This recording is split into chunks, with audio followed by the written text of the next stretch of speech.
Starting off with the first very important news, which is ISRO's new launch.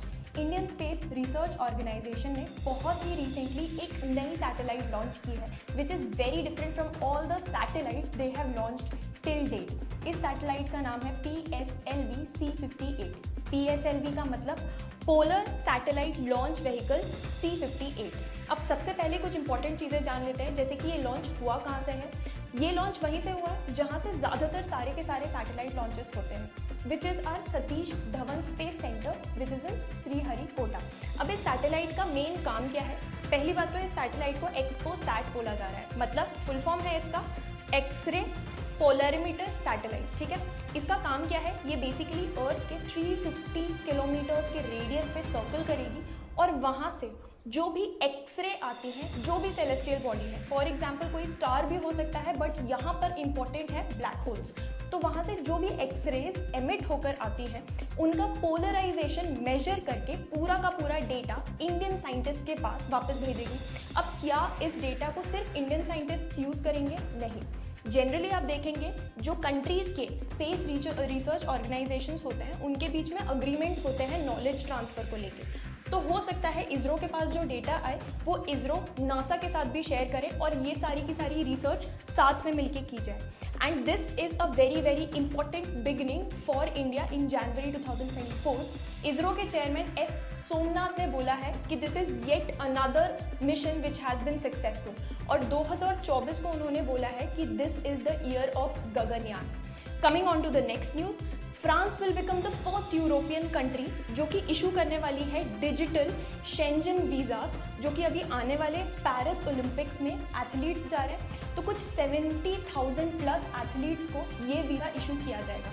Basic समझते हैं। सबसे पहले ये शेंजन वीज़ा होता क्या है? तो एक शेंजन अग्रीमेंट एग्जिस्ट करता है जो यूरोपियन यूनियन की सारी कंट्रीज, जो कि फिलहाल में देयर आर 27 कंट्रीज, ये 27 कंट्रीज ने साथ में मिलकर साइन किया था, ये अग्रीमेंट या ट्रीटी में एंटर किया था, जिसके अंडर वो आपस में बॉर्डर क्रॉस करने के लिए कोई भी रोक टोक रुकावट नहीं लगाएंगे। इस एरिया को जहाँ को लेकर ये अग्रीमेंट किया गया है उसको बोला जाता है शेंजन एरिया, और इस एरिया में जाने के लिए किसी भी इंसान को लगता है शेंजन वीज़ास। तो ये जो एथलीट्स हैं 70,000 प्लस, इनको ये वीज़ास इशू किए गए हैं। तो क्योंकि पेरिस ओलंपिक्स में एथलीट्स बहुत सारे जाने वाले हैं, उनके फैमिली मेम्बर्स जाएंगे, उनके कोचेस जाएंगे, उनके कंट्री के लोग जाएंगे घूमने के लिए, टूरिज्म इन्हांस होता है। तो टूरिज्म इन्हांस करने के लिए जितना आसान बनाया जा सकता है टूरिस्ट के लिए, उतना आसान बनाया जाता है। Coming on to the next important news, CMD of IREDA।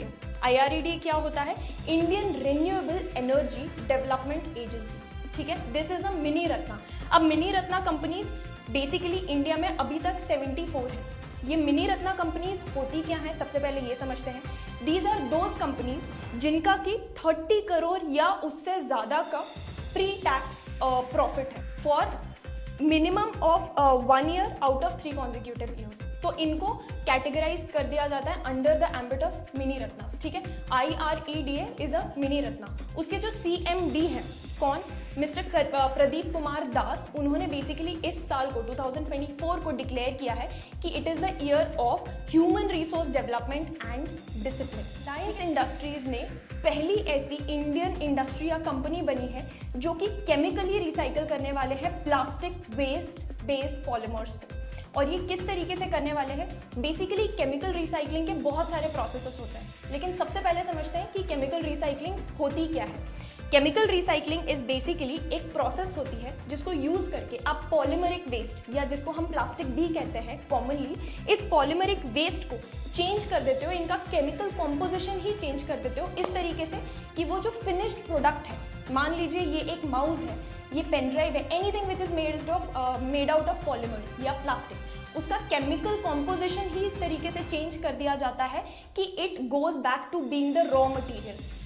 वो वापस से रॉ मटेरियल बन जाता है, और एक बार वो रॉ मटेरियल बन जाता है तो उसको आगे की प्रोसेस में कैरी आउट किया जा सकता है या यूज़ किया जा सकता है। अब इसका पूरा पॉइंट क्या है? Plastic as we all know बहुत ही मुश्किल से बायोडिग्रेडेबल होता है, इनफैक्ट नहीं होता बायोडिग्रेडेबल। तो उसको आप ज़मीन में गाड़ दोगे और हज़ारों साल तक वेट करते रहोगे, बैठे रहोगे, it's not going to biodegrade, है ना। उसको बेसिकली बेस्ट यूज़ उसका किया जा सकता है रिसाइकल करके ही। इसी चीज का फायदा उठाते हुए, यूज करते हुए रिलायंस इंडस्ट्रीज ने केमिकल प्रोसेस को यूज करना स्टार्ट किया है। अब ये केमिकल चेंज जो होता है ये डिफरेंट तरीकों से हो जाता है। सबसे पहला और मोस्ट इंपॉर्टेंट जो एक प्रोसेस होता है उसको हम बोलते हैं पायरोलाइसिस। पायरोलाइसिस प्रोसेस में क्या होगा, बेसिकली सारे के सारे जो प्लास्टिक्स होंगे उसको ब्रेक डाउन किया जाएगा बेसिक हाइड्रोकार्बन्स में। अगर आप प्लास्टिक को माइक्रोस्कोप के अंदर डाल के उसका कॉम्पोजिशन देखते हो ना, it is made up of hydrocarbons. तो बेसिक हाइड्रोकार्बन्स में उसको ब्रेक डाउन किया जाएगा और फिर उसी को हीट करके वापस से डिस्टिलेशन की प्रोसेस यूज करके, डिस्टिलेशन की प्रोसेस मतलब हीट करते हैं, वेपर बन के ऊपर सरफेस पे चिपक के और मेन रॉ मटेरियल वहां सरफेस पे ही बैठा रह जाता है। इस प्रोसेस को यूज करके उसको वापस से बेसिक रॉ मटेरियल में कन्वर्ट कर दिया जाएगा। ऐसे प्रोसेस को कैरी आउट करने वाली Reliance industries is the first ever company. Next very important international news as well as related to business and trade is Francoise Bettencourt Meyers. ये बेसिकली हैं जो हम हेयर कलर की बहुत बड़ी कंपनी आपने हर पार्लर हर सलून में देखी होगी। लॉरियल, जिसको लॉरियल पेरिस भी बोला जाता है, इनका पहले नाम था ले ग्रांड लॉरियल। इस कंपनी की हेयर मानी जाती है, उत्तराधिकारी इनको बोला जाता है, जिनका नाम है Francoise Bettencourt Meyers. She is a recluse, बहुत ही कम आपको न्यूज़ में कभी देखी जाएंगी या फोटोज़ में देखी जाएंगी। वो अलग शांति में रहना पसंद करती हैं and she is a very renowned author as well. But फिलहाल वो न्यूज़ में चर्चा में किस चीज़ को लेकर हैं? Basically she has become the first ever woman in the world, in the entire world, जिनकी नेट वर्थ टच की है $100 बिलियन। तो now she is in the same category as Warren Buffett, Elon Musk, Jeff Bezos and she has become first ever woman to do so. ये आपने recently अगर stocks देखे होंगे उनके, तो कुछ देर के लिए $100 बिलियन को उन्होंने टच किया था। हालांकि डे एंड होते होते तक वो वापस से 99.9 पर आ गए थे, but for a while it touch, तो वो उस लिस्ट में एंटर कर पाई। ये जो पूरा डेटा निकाला गया है ये किन्होंने रिलीज किया है? It has been release by Bloomberg billionaires index. ठीक है, अच्छा यहाँ पे एक बहुत इंपॉर्टेंट चीज है कि how is she the sole heir. तो इनकी जो मदर थी उनका नाम था लिलियन। एक टाइम पे when she was the heir, तो बहुत ज़्यादा फैमिली में इनहेरिटेंस को लेके कि ये पूरा का पूरा बिजनेस किसके पास जाएगा, बहुत ज़्यादा डिस्प्यूट्स चल रहे थे। बट आफ्टर लिलियंस डेथ ये पूरा का पूरा जो कारोबार है, everything has been inherited by and unequivocally, इस चीज़ में कोई डिस्प्यूट नहीं है कि नाउ शी ओन्स इट। उनकी फैमिली 35% ऑफ स्टेक्स इस कंपनी में होल्ड करती है। Coming on to the next two very important news. सबसे पहला इज कि Russia has taken over the presidency of BRICS. BRICS is Brazil, Russia, India, China and South Africa. तो ये जो ब्रिक्स एक ग्रुप ऑफ कंट्रीज या organisation है, इसकी प्रेसिडेंसी इस साल रशिया के पास चली गई है। व्लादिमीर पुतिन ने बहुत सारे अनाउंसमेंट्स किए, बट उनमें से the most important one being कि उन्होंने बोला था हमारी प्रेसिडेंसी में पूरा का पूरा फोकस जो है वो रहने वाला है कि they are going to strengthen and develop multilateral relationship and that relationship is going to be equitable पूरे के पूरे दुनिया की ग्लोबल डेवलपमेंट एंड सिक्योरिटी के लिए। तो दो चीज़ों पे उनका फोकस रहने वाला है, एक तो ग्लोबल डेवलपमेंट इन ओवरऑल, मतलब सिर्फ इकोनॉमिक डेवलपमेंट नहीं, सिर्फ कल्चरल डेवलपमेंट नहीं, बट ओवरऑल डेवलपमेंट, और दूसरी very important cheese development of global security, ऐसा व्लादिमीर पुतिन ने बोला है। ना सिर्फ ये, उन्होंने ये भी बोला है कि हमारे टारगेट में, हमारे विजन में we might add and we are looking to add 30 more countries to the group of BRICS. तो ये जो ब्रिक्स 5 कंट्रीज का हुआ करता था, इसमें अगर रशिया का विजन फॉलो किया गया तो हो सकता है आने वाले टाइम में 30 और कंट्रीज भी ऐड हो जाए। फिलहाल के लिए 6 कंट्रीज को इनविटेशन भेजा गया था ब्रिक्स ग्रुप को ज्वाइन करने के लिए। ये 6 कंट्रीज कौन कौन सी थी? Starting with Egypt, Ethiopia, Iran, Saudi Arabia and UAE. इसके साथ एक और कंट्री थी विच वॉज अर्जेंटीना। अर्जेंटीना की बात पे इसके बाद आएंगे, बट बेसिकली रशिया की चेयरमैनशिप के अंडर ये 3 डोमेन्स पे मेन काम करने वाले हैं। सबसे पहला तो पॉलिटिकल एंड सिक्योरिटी इश्यूज, दूसरा very important economic issues and तीसरा cultural development, but global. Coming on to the news of Argentina. Argentina की रिसेंटली अभी नए प्रेसिडेंट इलेक्ट हुए हैं जिनका नाम है हावियर मिली। ठीक है, उनका जे से नाम स्टार्ट होता है बट प्रोनाउंस ऐसे होता है हावियर मिली। उनके प्रेसिडेंसी के अंडर, पिछले वाले प्रेसिडेंट के अंडर तो ये अर्जेंटीना वो सेलिब्रेटिंग कि चलो भाई ब्रिक्स में हम ऐड होने वाले हैं, बट इन्होंने डिनाई कर दिया है, इन्होंने साफ साफ मना कर दिया है कि हम नहीं ऐड होना चाहते फॉर सिंपल फैक्ट्स। एक तो इन्होंने बोला कि and he is not that much of a diplomatic person, सीधा सीधा बोलते हैं।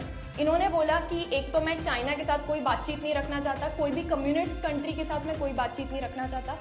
दूसरा, he is a huge Donald Trump supporter. और तीसरा उन्होंने बोला कि मेरे एलाइज सिर्फ और सिर्फ यूएसए और इजराइल हैं। फिर इनकी जो फॉरेन मिनिस्टर हैं जिनका नाम है डायना मोंडिनो, उन्होंने थोड़ा डिप्लोमेटिक तरीके से इसी चीज़ को एक्सप्लेन किया। उन्होंने बोला कि यार ब्रिक्स वैसे भी पॉलिटिकल अलाइनमेंट ज़्यादा है और ट्रेड के ऊपर उतनी ज़्यादा बातचीत नहीं होती, और एनीवे हमको सिर्फ ट्रेड से मतलब है। तो जो ये सारी ब्रिक्स की कंट्रीज़ हैं इनके साथ we already have a working relationship, तो हम फालतू में ग्रुप क्यों ज्वाइन करें। बट बेसिकली इस चीज़ को बहुत ज़्यादा क्रिटिसाइज भी किया गया है all over the world. Even Argentina के खुद के लीडर्स ने भी इस चीज़ को क्रिटिसाइज किया है। उन्होंने बोला है अर्जेंटीना के लिए ये मूव बहुत ही ज़्यादा फायदेमंद होता। Now it's going to harm Argentina's reputation as well as economic trade. But this is the status quo of Argentina. Gujarat has become the first state in India जिन्होंने लॉन्च किया है सबमरीन टूरिज्म। तो आपने सुना होगा Titanic को जो देखने जा रहे थे जिसका बहुत ही फेटल एक्सीडेंट हुआ था, something along those lines, but बहुत ही छोटे स्केल पे गुजरात स्टेट ने MOU memorandum of understanding sign किया है माजगांव डॉकयार्ड लिमिटेड के साथ, और ये दोनों साथ में मिलके एक सबमरीन टूरिज्म लॉन्च करने वाले हैं जो कि Dwarka, off the coast of Dwarka, वहीं के पास कुछ 100 मीटर अंदर जाएगी समंदर के, और वहाँ पे मरीन लाइफ सब टूरिस्ट को दिखाएगी। ये जो सबमरीन है जिसका अभी स्ट्रक्चर प्रोटोटाइप बनाया गया है, ये 30 कुछ लोगों को सीट कर सकती है, जिसमें से 24 विल बी द पैसेंजर्स और बाकी के 4 पायलट होंगे, को पायलट होंगे और असिस्टेंट्स होंगे। ऐसा भी माना जाता है कि जहाँ पर ये सबमरीन टूरिस्ट को लेकर जाएगी डुबकी मारने के लिए, यहाँ पे लॉर्ड कृष्ण की सबमर्ज्ड, मतलब जो पानी के अंदर चली गई थी, वो सिटी भी है, the hidden city. So this tourism is going to be launched tentatively, ऐसा डेट बोला गया है कि दिसंबर 2024 तक ये start. So guys, this is Vishishta from Yes academy. For more such videos and entertaining news जिनको हम डिटेल में पढ़ेंगे, please you can join our channel and subscribe. But that's silent, mister Felix Tshisekedi has been appointed, re-elected rather, as the new president, and these was all for appointments. So guys, this is Vishishta from Yes Academy. For more such videos and entertaining news जिनको हम detail में पढ़ेंगे, please you can join our channel and subscribe as well. Signing off.